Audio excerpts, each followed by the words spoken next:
And welcome back to the Chad Hasty Show. I mentioned earlier we're going to talk about North Korea and what the Chinese are up to in the South China Sea. And on the line from Naval Postgraduate School in California there in Monterey is Professor Jeffrey Klein. And Jeff was a captain in the Navy. I'm not going to read his whole biography, but suffice to say that Jeff had command of several Navy ships during his career and lots of important shore duty, not the least of which was working for the Secretary of Defense.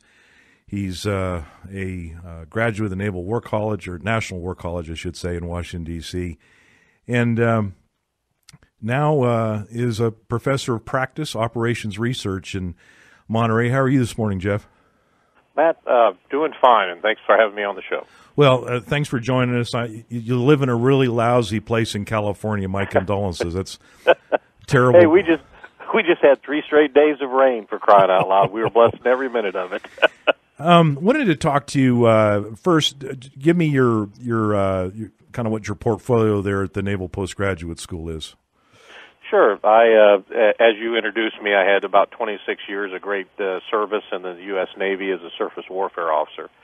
My last command was a destroyer out of Japan, and I did operate with the South Korean Navy in several exercises, so we can talk about that. My experience in the Pentagon was in the Office of Secretary of Defense as a Navy analyst. But when I finished my career, I actually finished it here as a senior military faculty at the Naval Postgraduate School and was offered a job to transition as a senior lecturer and then later as a professor of practice, which just means that I have experience applying analytics and data in order to help people make national security decisions. You mentioned your sea duty in with the participation too of the South Koreans. Tell us a little bit about Full Eagle and what Full Eagle is, and why does it upset the North Koreans so much? Well, Full Eagle is actually a 40-year-old annual exercise. We started doing it almost immediately after the armistice that occurred.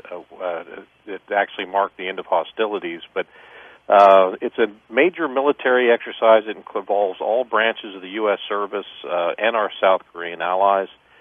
For example, this year, the exercise that starts on 1 April involves almost 11,500 U.S. forces and close to 290,000 South Korean forces. So this is a major show of solidarity with our South Korean allies. It is a consistent exercise that occurs, as I said, every year. The North Koreans, of course, see this as a show of force, which it is, deterrent, and they simply don't like the alliance and strong alliance and show of alliance between the U.S. forces and South Korean forces. Of course, although it's a bilateral exercise, UN forces participate as well, or allies that participated in the original conflict, so that the solidarity that's shown essentially against the hermit nation of North Korea is what really upsets them. What was your reaction when you heard that the president was considering a face-to-face with the North Koreans? Well, interestingly enough, I have a very positive view of that. I think that President Trump's offer to sit down and at least communicate, talk, and exchange ideas with how to settle things down is important. But on the other hand, the velvet glove of diplomacy is best filled with a still fist of defense. So our show of force, while at the same time offering to talk, I think is a mature way to approach this situation. Can you describe, kind of generally speaking, the fleet's size out there and its capabilities, where it's based out of, and what the reach is? I'm sorry, you mean the U.S. fleet or the North Korean fleet? The U.S. fleet. Sure. Well, we maintain what's called 4 deployed naval forces. They are stationed mainly in Yokosuka, Japan, and Sasebo, Japan. We also have, those 4 deployed naval forces entail 1 carrier task force, which is the George Washington, and a carrier air wing, which is housed in Atsugi, Japan. Mm-hmm. Although, of course, when the ships get underway, they get on the carrier. There is about the other ships there are cruisers and destroyers. Those cruisers and destroyers are capable of theater ballistic missile defense as well as sea control operations. We have one amphibious readiness group, or 3 amphibious ships that are stationed in Sasebo, Japan, and their Marine Expeditionary Unit is stationed in Okinawa, Japan, which is part of the Ryukyu south of there. Those are just the ships that we have stationed all the time there. Mm-hmm. Their operational tempo is about 50%, so they get underway and participate in exercises and forward deployed operations at that amount. But then we also deploy ships from San Diego. So at any one time, we'll have 6 to 10 ships in the Pacific, again, another carrier battle group at times, that are on the deployment cycle from San Diego or from Hawaii. It seems like that, and that's quite a sizable and potent force. Now, kind of chuckled earlier, did I refer to the North Korean Navy? Does North Korea even have a Navy? Do they have like some kind of a group of shallow water boats, or do they have any heavy ships that? Well, actually, that's a good question. And in fact, I've got a little facts and figures here on the North Korean Navy. Lay it on me. Let me augment that discussion a little bit. But that's just the U.S. fleet that I said. Now, our allies, Japan, of course, is the 4th largest navy in the world, and they have their own ships. South Korea has their own ships. So North Korean Navy is actually quite extensive. They have 967 naval assets. How many of them work is really a question, but their biggest ships are frigates. They have around 11 of those frigates. Most of their ships are patrol craft. Some of them are missile-armed, some of them are gun-armed or torpedo-armed. And those patrol craft, there's about 430 of them. They have 76 submarines, again, in various, which is pretty good inventory of submarines, actually, but their readiness and how well they're trained is in question. But they do pose a significant threat in 2 ways. One, their submarines, of course, are hard to find, and particularly the shallow waters of both the Yellow Sea and the East China Sea. They can also are mine capable, so they're able to mine ports. The patrol craft, interestingly enough, and they have a small ship capabilities that you and I would call maybe fast boats or slow boats, but those are actually there in order to insert large numbers of North Korean special operation forces throughout South Korea in case an operation actually occurs. So that's somewhat worrisome. We have tactics and operations that we have practiced to counter that.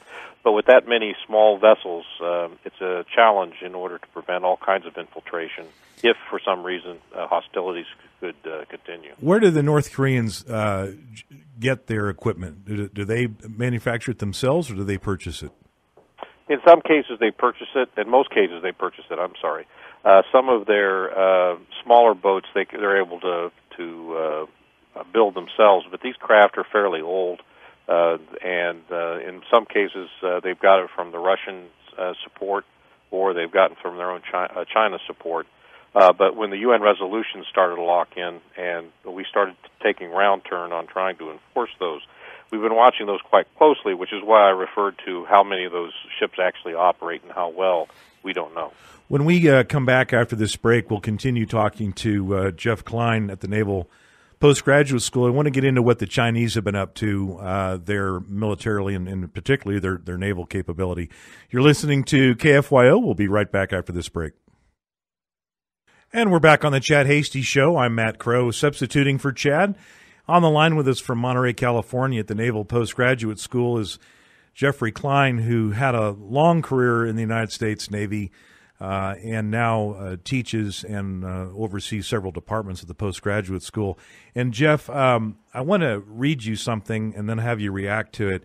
The Chinese, this is my sentence here, the Chinese seem hell-bent, in my opinion, on building as many submarines as they can. It's pretty amazing. Anyway, U.S. Navy Admiral Harry Harris, head of the Pacific Command, has said his command has half the subs it needs to meet its peacetime requirements. Admiral John Richardson, Chief of Naval Operations, has also said maintenance backlogs could hinder efforts to deploy additional subs in the event of a conflict. So my question is this: are we keeping up with the Chinese, number one? And number two, what do you think as far as the power projection issues are concerned in the South China Sea with the Chinese are going to be if they continue to flood the ocean out there with their own submarines? Well, Matt, those two questions could actually fill two books. Yes, I certainly can't contradict either the Chief of Naval Operations or Admiral Harry Harrison. We do have a maintenance backlog we've had for some time, not just in our submarines but also our ships. The Navy is addressing that. We publicly acknowledge it, and because of that, we are now trying to get funding in order to, or not trying to get funding, we are getting funding, and we're putting those resources to try to catch that up. It is true that the Chinese are outbuilding us in both surface ships and submarines. We have much more capable platforms naturally than the Chinese, both technologically wise, and of course our super secret weapon is the American sailor himself or herself because of the initiative and excellent training that they receive. But so really right now what we have is almost a numbers versus quality type environment. But there's real discussions in the U.S. Navy now about getting a different mix of fleet so that we capitalize on things like robotics, unmanned systems, pair that with our larger ships so that we can match the Chinese for numbers, but we do so intelligently and with potentially robotics and unmanned systems. The other question you asked was about China, but I'll pause there and see if you got any feedback for that last one. No, I appreciate it, and I know it really one kind of dovetails into the other. But what I'm concerned about, and people listening, is that and you don't need to speak to this, but our attention in this country is so narrowly focused sometimes on what the Russians are up to or what the Russians might have been up to, and there's a whole other side of the world going on, and one that you've worked in, west of Hawaii, that is a huge concern, I think, for everybody when they begin to realize that the Chinese are now trying to project their influence and their power to countries like Malaysia, to Pakistan, to Indonesia, and that I think that's very troubling. I don't know if you share that or not, but I'd like to kind of get your view on what you think the end game is here for China. I think China, as well as Russia, are both challenging the rules-based system that the United States and its allies and our training partners have built for years. They publicly recognize this. You're quite right as far as China's expansionism goes. They see themselves as protecting their own sea lines of communication, but since they have a very mercantilist-type government and a totalitarian government, they can tie that business and trade very closely to their Navy expansion. They've expanded deep into the Indian Ocean. They're working out of now Pakistan. They've deployed all through the Indian Ocean and through the South China Sea. You mentioned the power projection in the South China Sea. Their construction of islands throughout the South China Sea and long runways, plus defensive systems associated with that. They're able to put anti-surface ship missiles on those islands, and they have and demonstrated anti-air missiles on those islands and project power through an area that we don't recognize as their territorial seas, but they see it as their sovereign and territory. Much in conflict with both the Philippines, Indonesia, and and Vietnam, and we challenge that through freedom of navigation operations, which is sending ships through those waters that we see as not territorial.